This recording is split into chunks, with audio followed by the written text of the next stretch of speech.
தமிழகத்தில் விஐபிக்கள் தொகுதிகள் என்று சில தொகுதிகள் இருக்கிறது. அதில் 2 தொகுதிகளை நாம் தற்பொழுது பார்க்கவிருக்கிறோம். தேனி தொகுதி மற்றும் ராமநாதபுரம் தொகுதி. களத்தில் யார் நிற்கிறார்கள் என பார்த்து விடுவோம். முதல்ல தேனி தொகுதி எடுத்துக்கிட்டீங்க அப்படின்னா திமுக சார்பாக தங்க தமிழ்ச்செல்வன் நிற்கிறார்.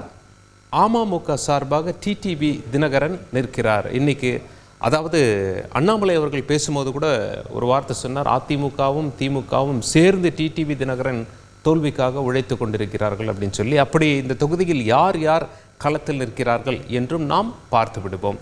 அதாவது தேனி தொகுதியை பொறுத்தவரை தங்க தமிழ்ச்செல்வன் திமுக சார்பாக களத்தில் நிற்கிறார். அவருடைய சட்டமன்ற தேர்தல் வரலாறு என்று எடுத்துக்கொண்டால் 3 முறை ஆண்டிப்பட்டியிலிருந்து வெற்றி பெற்றுள்ளார். எம்எல்ஏவாக தேர்வாகி இருக்கிறார்.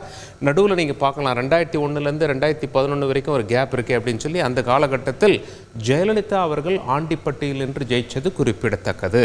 சரி, தற்பொழுது அவர் அதிமுகவிலிருந்து திமுகவுக்கு வந்துவிட்டார். அதற்கு முன்பு அமமுகவில் இருந்தார். திமுகவில் போடி நாயக்கனூரில் ஓபிஎஸ்ஐ எதிர்த்து களம் கண்ட பொழுது தோல்வி அடைந்தார். நாடாளுமன்ற தேர்தல் ஒன்றை சந்தித்திருக்கிறார். அதில் ஓபிஎஸ் அவர்களுடைய மகன் ரவீந்திரநாத்தை எதிர்த்து களம் காணும் பொழுது தோல்வி அடைந்தார்.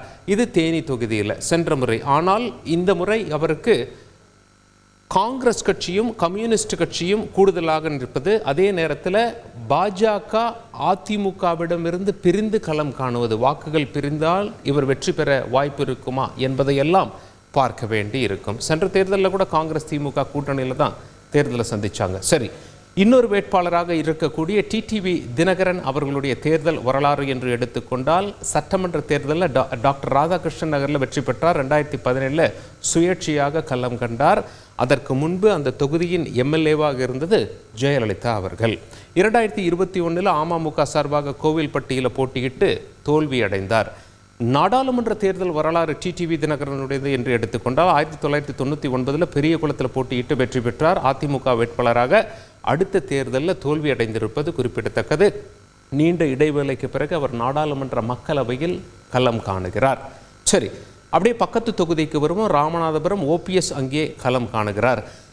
தேனி தொகுதியில் ஓபிஎஸ் அவர்களுடைய மகன் களம் காணவில்லை என்பது நாம் இங்கே புரிந்து கொள்ள வேண்டும். சரி, ஓபிஎஸ் அவர்கள் தேனியில் நிற்பாரா என்று பார்க்கப்பட்டது. டிடிவி தினகரன் அங்கே நிற்பதால் அவர் ராமநாதபுரம் தொகுதிக்கு போய்விட்டார். டிடிவி தினகரன் ஓபிஎஸ் 2 பேருமே பாஜகவுடன் கூட்டணியில் இருப்பது குறிப்பிடத்தக்கது. ஓபிஎஸ் அவர்கள் சுயேட்சையாக களம் காணுகிறார்கள். இவருக்கு இந்த முறை ஒரு மிகப்பெரிய சோதனை என்ன அப்படின்னா, ராமநாதபுரம் தொகுதியில் இவர் சுயேட்சையாக நிற்கிறார்.